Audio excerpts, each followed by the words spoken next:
The book of Exodus.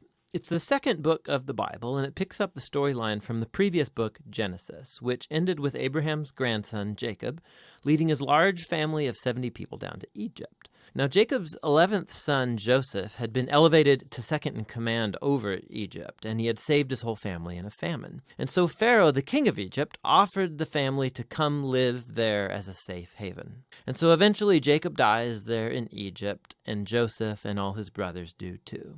About 400 years pass, and the story of the Exodus begins. Now, that name refers to the event that takes place in the first half of the book, Israel's exodus from Egypt. But the book has a second half that takes place at the foot of Mount Sinai. In this video, we'll just focus on the first half, where centuries have passed, and the Israelites were fruitful and multiplied, and they filled the land. Now, this line is a deliberate echo back to the blessing that God gave all humanity back in the Garden of Eden. And it reminds us of the big biblical story so far. Humanity forfeited God's blessing through sin and rebellion, and so God chose Abraham's family as the vehicle through which he would restore his blessing to all the world. But the new Pharaoh does not view Israel as a blessing. He actually thinks this growing Israelite immigrant group is a threat to his power. And so just as in Genesis, humanity rebels against God's blessing, so here Pharaoh attempts to destroy the source of God's blessing, the Israelites. He brutally enslaves them in forced labor,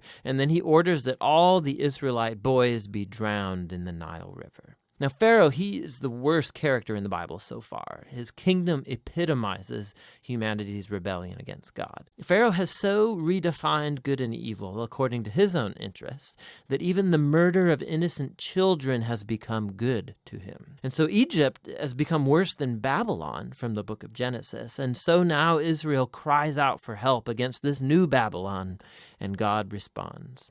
God first turns Pharaoh's evil upside down as an Israelite mother throws her boy into the Nile River, but in a basket. And so he floats safely right down into Pharaoh's own family.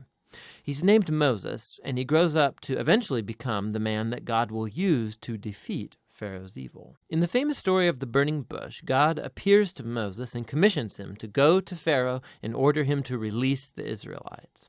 And God says that he knows Pharaoh will resist, and so he will bring his judgment on Egypt in the form of plagues. Then God also says that he will harden Pharaoh's heart.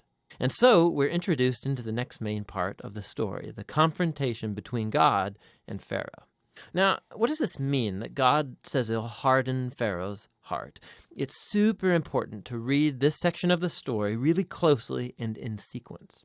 In Moses and Pharaoh's first encounter, we're told simply that Pharaoh's heart grew hard. There's no implication that God did anything. And so in response, God sends the first set of 5 plagues, each one confronting Pharaoh and one of his Egyptian gods. And each time, Moses offers a chance for Pharaoh to humble himself and to let the Israelites go. But after each plague, we're told that Pharaoh either hardened his heart or that his heart grew hard. He's doing this of his own will. And so eventually, it's with the second set of 5 plagues that we begin to hear how God hardened Pharaoh's heart. So the point of the story seems to be this. Even though God knew that Pharaoh would resist his will, God still offered him all of these chances to do the right thing. But eventually, Pharaoh's evil reaches a point of no return. I mean, even his own advisors think that he has lost his mind. And it's at that point that God takes over and bends Pharaoh's evil towards his own redemptive purposes. God lures Pharaoh into his own destruction as he saves his people, which is what happens next. With the final plague, it's the night of Passover, and God turns the tables on Pharaoh. Just as he killed the sons of the Israelites, so God will kill the firstborn in Egypt with a final plague. But unlike Pharaoh, God provides a means of escape through the blood of the Lamb.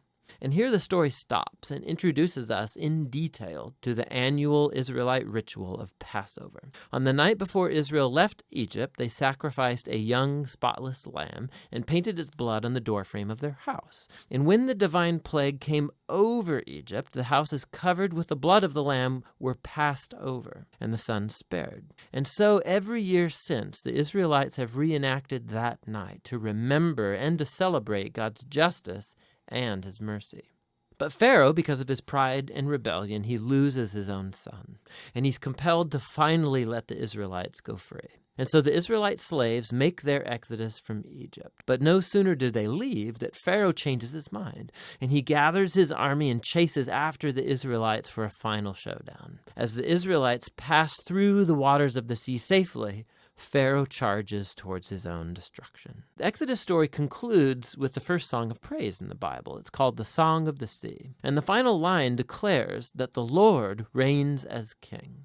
And then the song retells in poetry what the story of God's kingdom is all about. It's about how God is on a mission to confront evil in his world and to redeem those who are enslaved to evil. God is going to bring his people into the promised land where his divine presence will live among them. This story is what it looks like when God becomes king over his people. So after the Israelites sing their song, the story takes a sharp turn. The Israelites, they're trekking through the wilderness on their way to Mount Sinai, and they're hungry, they're thirsty, and they start criticizing Moses and God for even rescuing them. They say they long for the good old days in Egypt. I mean, it's crazy. So God graciously provides food and water for Israel in the wilderness, but these stories, they cast a dark shadow.